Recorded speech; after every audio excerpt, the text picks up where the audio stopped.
Hey everybody, this is herculespetix, founder, curator, docent, and gift shop employee of the herculespetix Academy of Comic Book Studies.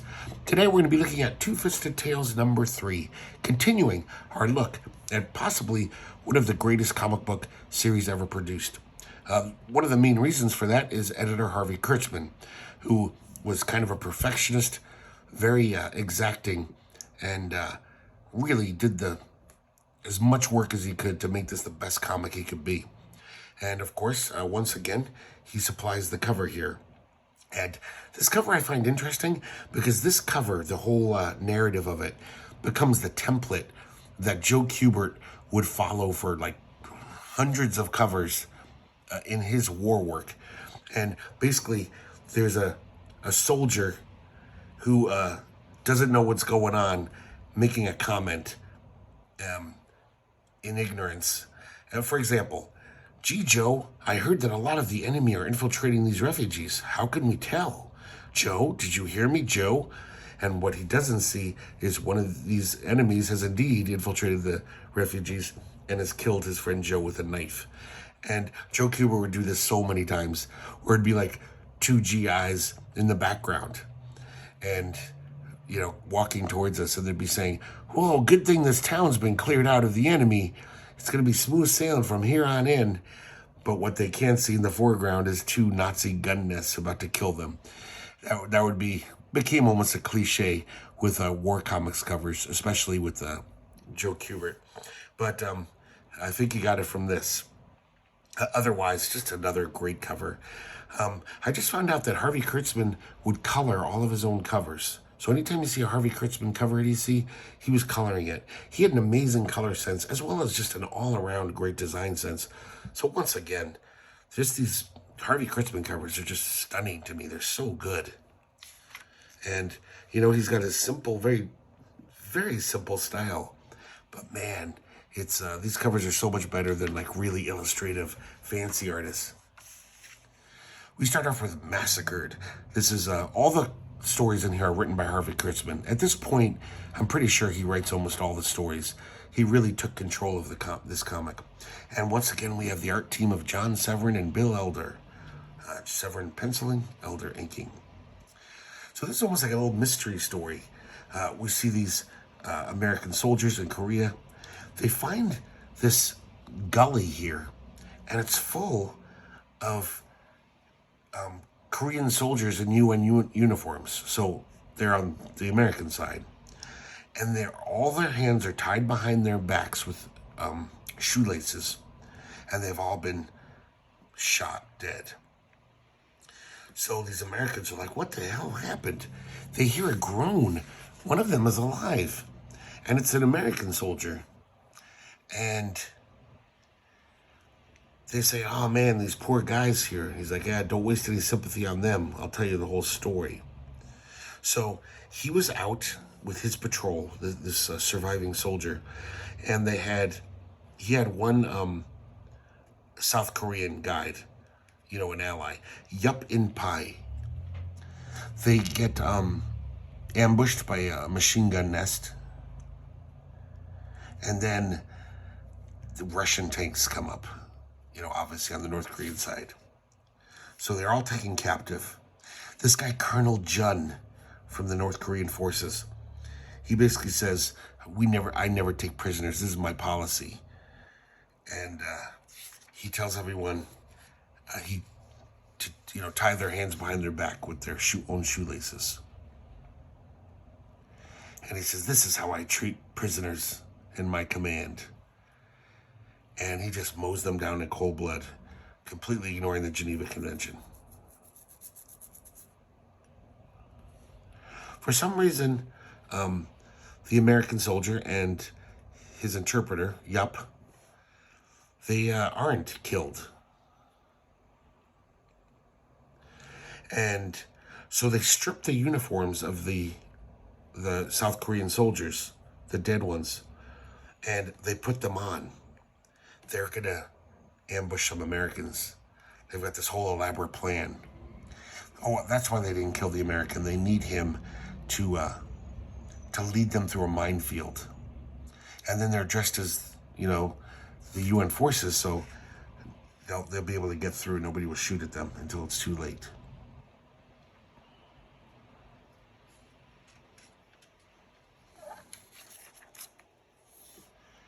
And so then all of a sudden, these faux forces are attacked by some more North Korean soldiers. They're actually under the command of Jun. But they're wearing American uniforms or UN uniforms. So Jun tries to tell him. He says, "We are North." He wants to tell him that I'm Commander Jun. We're actually North Korean forces. But then Yup comes up with a brave plan. He runs forward and says, "We're North Korean soldiers too. We're your friends." And then he quickly grabs a gun and starts shooting guys. They take him out, and he does this just because now, no matter what Jun says, they're not going to believe him. They're going to be like, "Oh, you want us to believe you're North Korean forces? We saw what that Yup guy just did." And so he says, "We're going to treat you the way that our Commander Jun taught us to. No prisoners, remove your shoelaces." So they get their hands tied up. Jun keeps trying to tell them who he is, but they keep just like kicking him in the gut before he can finish his sentence.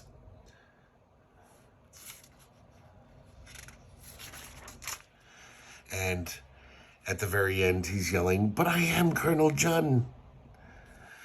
And of course, they don't believe him, and they just massacre all of them.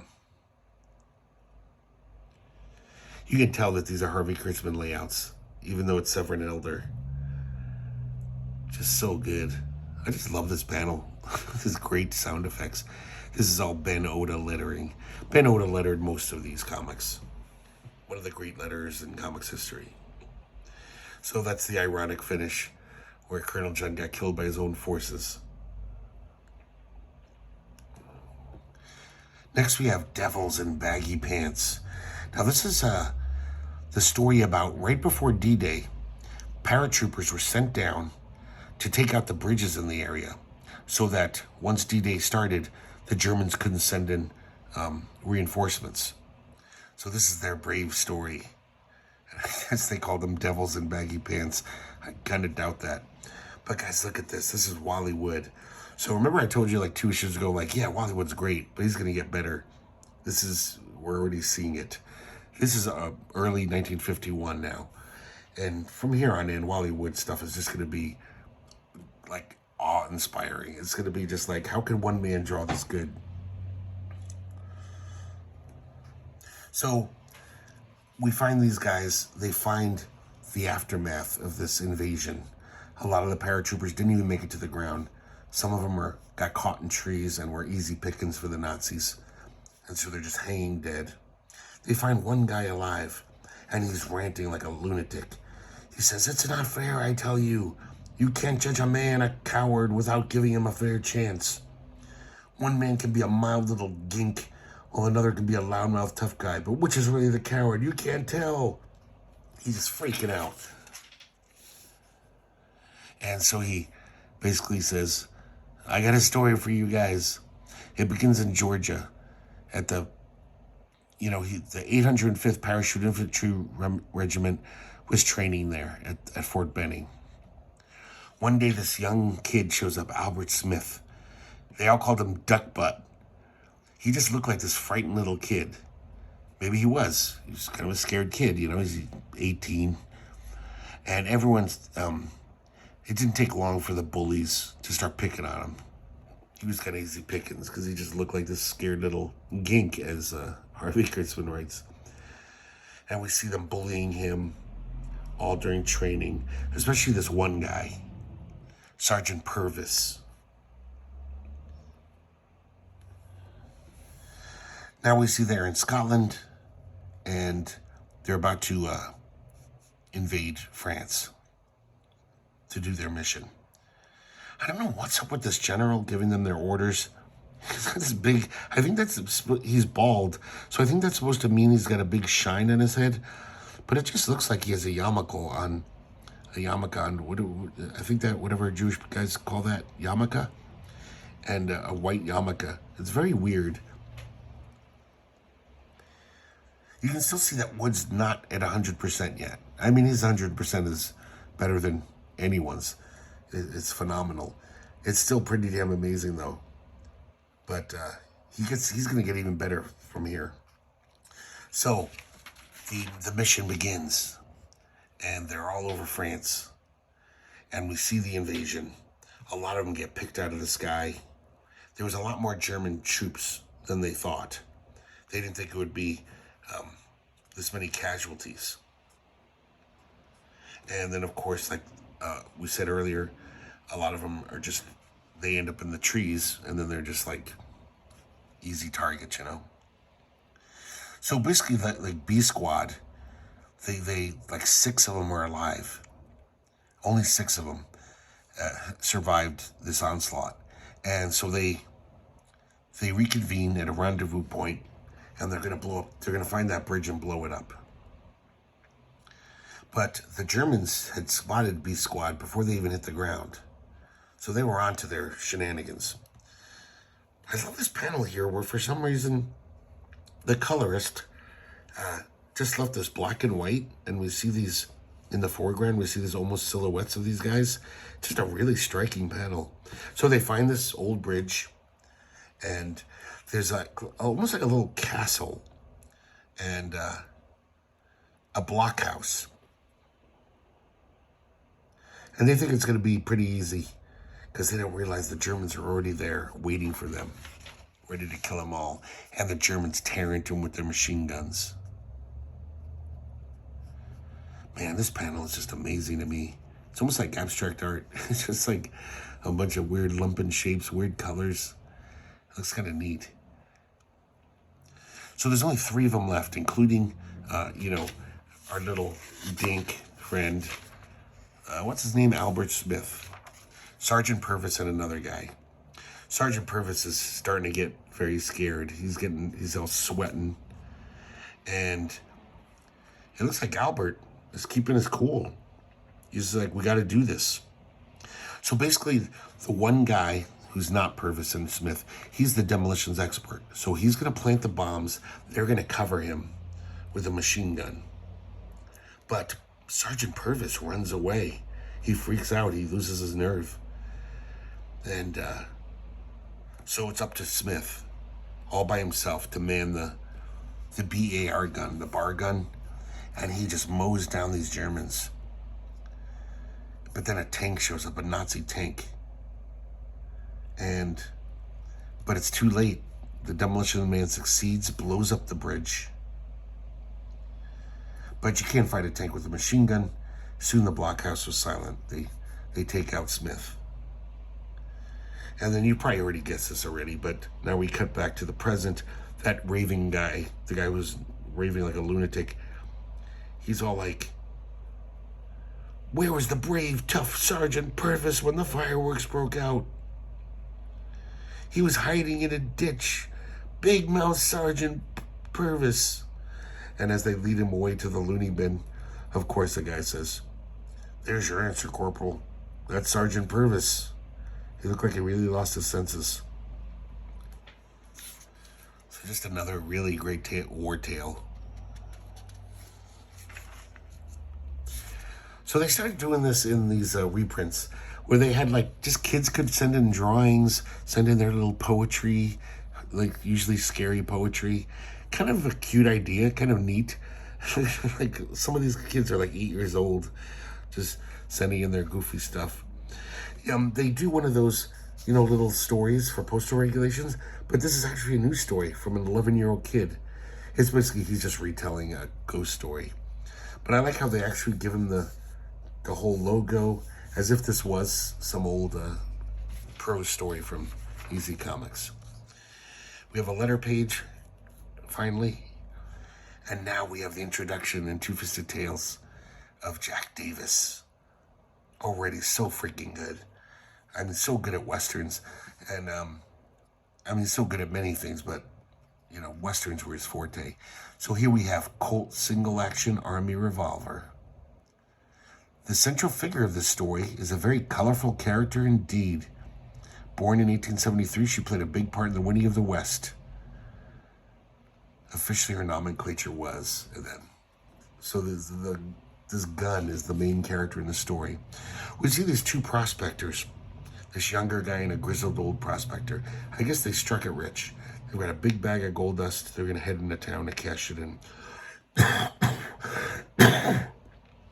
The prospector comments on how the young guy is always playing with his revolver, his Colt revolver. And when the old man turns his back, he shoots him in the back. This young guy. I think his name's Rufus. The younger guy. He doesn't want to split the gold dust. So now he saunters into town. He enters a poker game. Quickly loses all of his gold dust. So pretty soon, he's got to bet his revolver to cover his bet. He loses again, and this Mexican guy wins and puts the gun in this drawer. He says, I always wanted one of these. This might come in handy someday. And so we see all the bullets as they're fired. So far, it's been one bullet, the one that killed the old man. So now, one night, I guess this Mexican guy's name is Pelado. And, wait, I think his name's Pelado. I guess it doesn't really matter. He gets in an altercation with some other gamblers who think he's cheating. He pulls out the gun, and 2 more bullets are dispensed, killing 2 more men. And so he runs out the door, because the dead guys have friends. And as he pauses in the doorway, they shoot him down. The pistol just falls into the alley in the dark. Nobody sees it. Nobody notices it. So that's 1 more bullet. This drunken peon, Jose Filipa, he's drunk as hell. He's stumbling home to his little spread, his tiny farm, and he finds the gun. When he gets home, we're introduced to his brother, and his brother Juan. And you can tell already, right from the first panel, that Juan is a big bully. And Jose says, you cannot frighten me now. You cannot beat me. I'm tired of you bullying me. I'm not afraid of you anymore. And he shoots his own brother right in the chest and kills him. So there's another bullet. Oh, it's 2 bullets. He's a pretty big guy. It took 2 bullets to take him down. I'm sorry I haven't even commented on this Jack Davis art, but man, I mean, what's to say about Jack Davis? Nobody draws like him. It's just such a distinct style.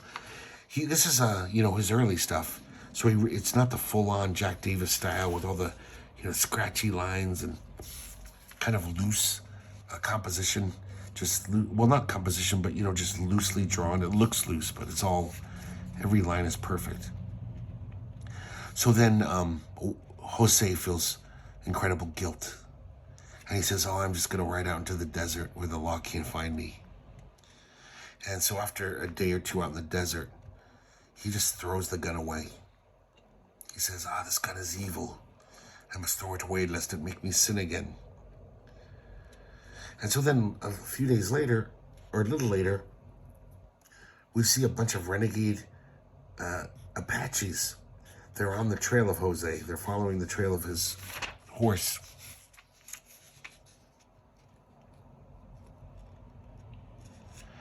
And then we see this prospector. He was looking for gold out in the Papago Desert, where they are. He's come to grief. He used his last bit of water, killed his mule to drink his blood just to survive, and now he's been stumbling across the desert, vainly searching for water. So he sees this arroyo where the gun was deposited, and he's running towards it, hoping there's water there. And it's dry. It's dry as a bone. But he finds the gun, and he says, the mark's on the handle.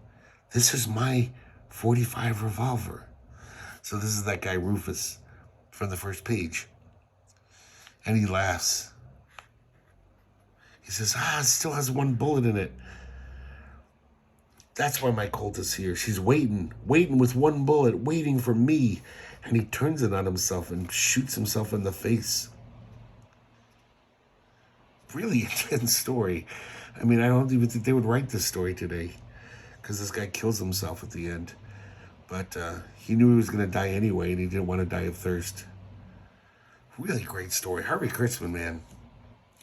I mean, he's such a great artist, but probably a better writer than he is an artist. He wrote a lot of great stories. So next we have Harvey Kurtzman doing everything. And this is called Pirate Gold. And this begins in the 1700s. And we see this guy, a great big bull of a man. He's his hair caked with blood from a saber cut in his scalp. He's clinging to a piece of driftwood in the middle of the Caribbean. I'm not sure how to say that. But he's also suffering from amnesia. He barely has any memory. All he has in the back of his mind is a picture of 3 men and glittering pirate gold. So we see these 2 fishermen. They see him, and they take him on board. They rescue him. When he wakes up, he tells them, I don't know my name. And they're like, oh, you must have amnesia. But he can remember these 3 men and one of their names, Thomas Chew, and a bunch of Spanish doubloons.